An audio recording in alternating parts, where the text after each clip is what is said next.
ఐఎన్డిఏ కూటమి ఏర్పాటు చేసి దాని ద్వారా రాహుల్ గాంధీని ప్రధానమంత్రిని చేయాలనుకున్నటువంటి కాంగ్రెస్ పార్టీ ఆశల్ని నీరుగారుస్తూ ఆ ఐఎన్డిఏ మీటింగ్లో అటెండ్ అయినటువంటి మమతా బెనర్జీ రాహుల్కి షాక్ ఇస్తూ మల్లికార్జున్ ఖర్గే పేరుని ప్రధానమంత్రిగా ముందు పెట్టి ఆడినటువంటి ఆట గుర్తుంది కదా.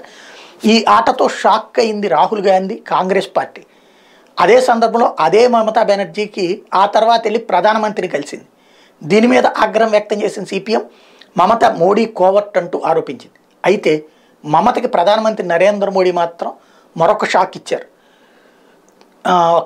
వెస్ట్ బెంగాల్లో కేంద్ర నిధులు ఆగిపోయినాయి. ఏమేం పథకాలకి అంటే నరేగా పథకం అంటే ఉపాధి హామీ పథకానికి, అదే సందర్భంలో ఏదైతే పిఎంఏవై ప్రధానమంత్రి ఆవాస్ యోజన కింద ఇచ్చేటువంటి గృహ నిర్మాణాలకి, అట్లాగే పిఎంఏవై ప్రధానమంత్రిది అంటే ఒక్కొక్క మధ్యతరగతి వాళ్ళు ఇల్లు కట్టుకుంటే ఇచ్చేటువంటి 2.5 లక్షల రూపాయల దానికి, అంటే ఇది సిటీలో దానికి రూరల్లో దానికి ఈ మొత్తానికి సంబంధించి 1,16,000 కోట్ల రూపాయలు రావాల్సి ఉంది.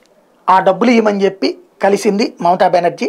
1,16,000 కోట్ల రూపాయలు రావాలని కలిస్తే అసలు ఇళ్ల నిర్మాణం జరగకుండానే ఇల్లు కట్టేసినట్టు, ఉపాధి హామీ పథకం జరగకుండానే చేసేసినట్టు లెక్కలు చూపించారని ఇంతకుముందే దర్యాప్తులో తేలింది.